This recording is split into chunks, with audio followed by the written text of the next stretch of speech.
Hi everyone, and welcome to another great car here on the Car Reviews podcast with CollectorCarCanada.CA. Today we have a 1973 Mercedes-Benz 450SL. So the R107 is the body code for this style of SL. They ran from 1972 through 1989. And they came with three powertrains. This is the first. So 450SL implies a 4.5 liter engine. It's a V8. And this one is, as you'd expect, the instrumentation is in miles per hour because it was built before Canada went to the metric system.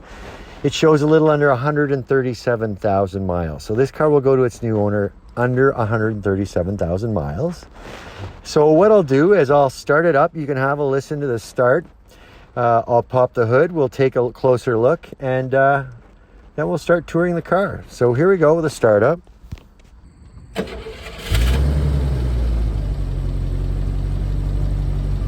So a nice easy start, running idling nice and smoothly, and I'll head over, grab the camera via handheld, and we take a look under the hood. First thing I'll do is pop it from here.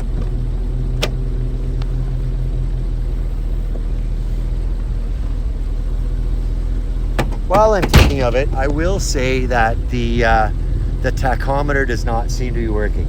I'll have a word with the owner. The owner is a licensed mechanic. He owns his own shop here in Cambridge, although he's had this car 11 or 12 years. So I expect it's tip-top mechanically, being that it's owned by a mechanic. But as I say, this tachometer is not working. A couple of other little things I've noticed. There's a sun visor here on the driver's side. There is not one on the passenger side. It's missing over there. But yeah, otherwise a pretty solid car, I think. So here's a better look at the 1973 Mercedes-Benz 450SL. You can see the hood's open a crack. I already released it from inside the cabin. And to get at it, the release is through the three-pointed star here. And there are prop rods, a spring system to keep the hood up. No need for a prop rod. So here's a good look at the 4.5 liter engine. I'll get close to the belts and you can have a listen. Fan's already spinning. It's a warm day that we're shooting this video. Here's another look at here's a look at the other side of the belts. So valve covers on either side with the V8, of course. And the battery looks like a fairly new one, AC Delco. So not a spotless engine compartment, but everything certainly looks functional. I don't see any brittle rubber. It all looks pretty supple. And the original hood insulation looks a bit worn, but it's in place. And all the original badging is in place, as you'd expect. And the option codes, we'll decode those on our detailed listing on CollectorCarCanada.CA. I don't have a lot number for this car at this moment. We're shooting this one in advance of listing it on the site. But if you search on the site for a 1973 Mercedes-Benz 450SL, I'm thinking this one will come up. So I'll take a walk around. I noticed that there's a matching set of 4 Michelin MXV tires, which are period correct for this car.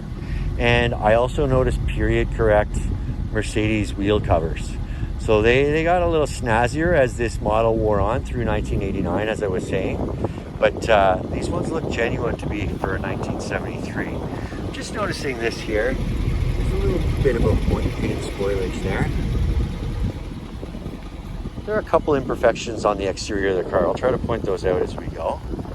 The top's currently down, as you see. So this car has a canvas fabric top that's stowed in here. I'm not going to pull it out, but we do have pictures of it on our site, on the detailed listing, with the top up, and of course many with the top down. The car also includes a removable hard top. So 3 options for above your head: open air, canvas top, or hard top.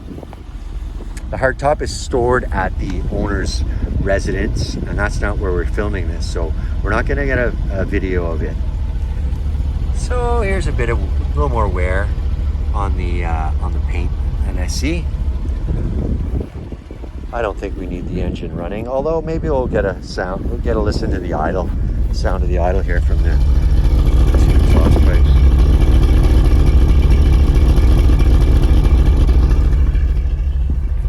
But yeah, now I think I can cut the engine. Oh, you know, the horn works. Sorry about that, folks.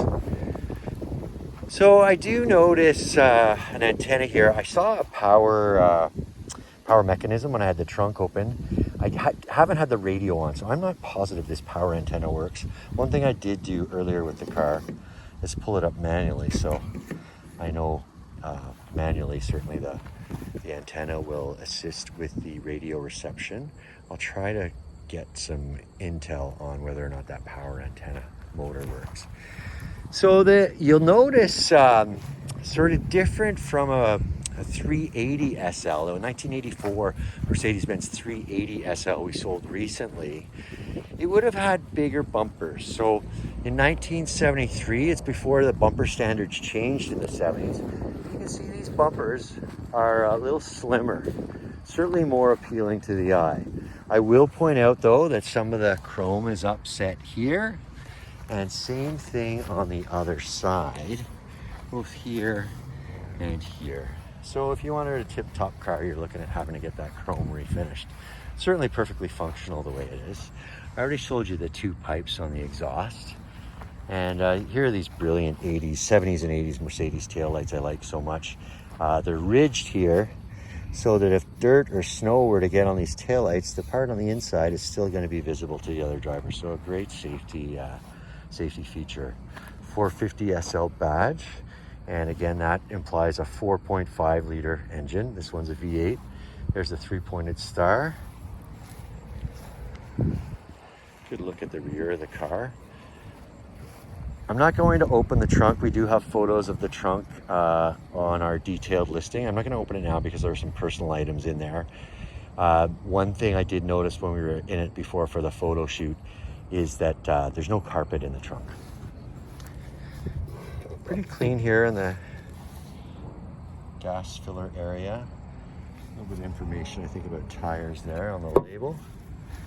Another Michelin MXV over here on the passenger's rear. Again, a matching set of 4 Michelin MXV tires. Here's something you probably wouldn't find in chrome on a modern car. Chrome side mirrors, chrome cap side mirrors on either side. And the iconic front end of an SL R107, R107 being the body code internally at Mercedes for this car, which, as I say, ran from 1972 through 1989. Quite a long and successful run.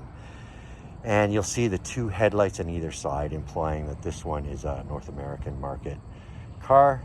A couple white fog lights as well on either side of those bumperettes. 3-pointed star through the grille, and then one up above here on the front of the hood.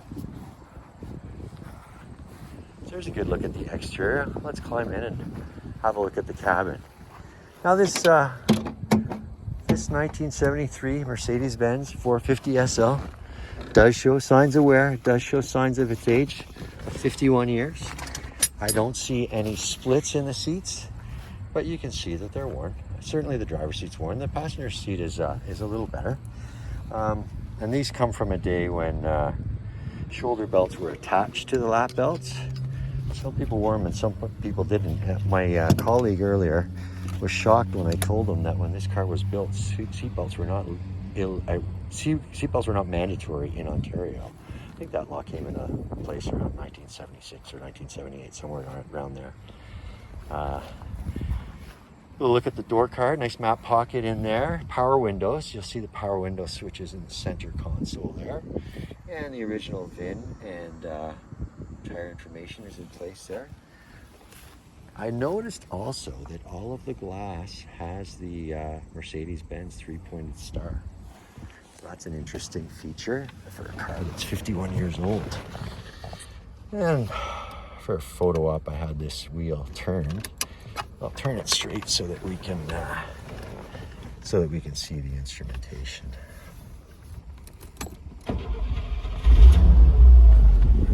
Oh, that's nice, easy power steering, very nice. So there we go. On the left, we've got 3 gauges in one roundel. So oil pressure, water or coolant temperature, and fuel level. Central speedometer, max reading of 160 miles per hour. As I was saying earlier, this car comes from before Canada went to metric, so only the miles per hour reading. And this car will go to the new owner with under 137,000 miles. And over here we've got the tachometer up to 7,000 RPM with a red line of 5,800. Currently non-functional. I'll try to look into that, get something on the detailed listing about whether or not the new owner can expect it to be functional. Multifunction stock here, wipers and turn signal. The emergency brake on this car is at the foot. So here's the release for that. And light controls, ignition over here. I'll just point out this driver's mat. I think it's original, but it is showing sure signs of its 51 years of age. The passenger mat looks just as original, but in much nicer condition.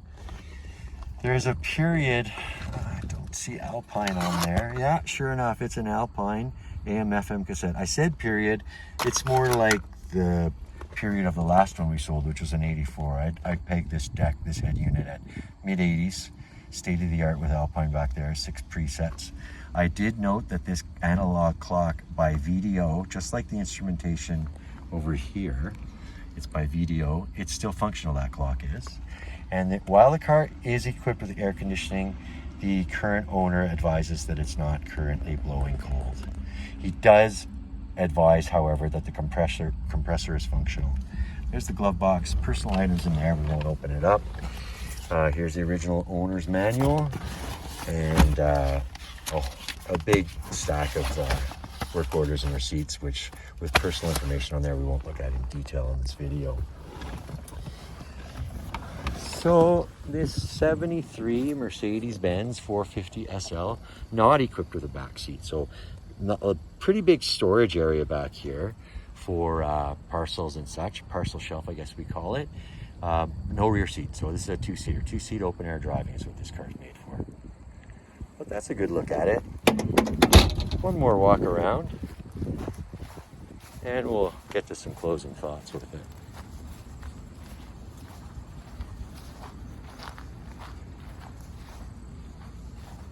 So blue on tan, pretty sharp. We'll get the actual Mercedes-Benz names of those colors on the detailed listing. So there you have it. 1973 Mercedes-Benz 450SL, equipped with a 4.5 liter V8 engine, rated out of the factory at 191 horsepower. Quite good for a V8 in 1973. It's got a automatic transmission. I'll have to check on the speeds. We'll get that built into our detailed listing. I'm not sure how many speeds that transmission is. But under 137,000 miles, owned by a licensed mechanic the last 11 or 12 years. He says he bought it for his wife and she's just not driving it anymore, so it's time to move along from it. But here it is, available on CollectorCarCanada.CA. Watch for the lot number superimposed on the screen, but you'll find it as a 1973 Mercedes-Benz 450SL if you put that in the search bar in CollectorCarCanada.CA. Thank you for watching. On to the next car.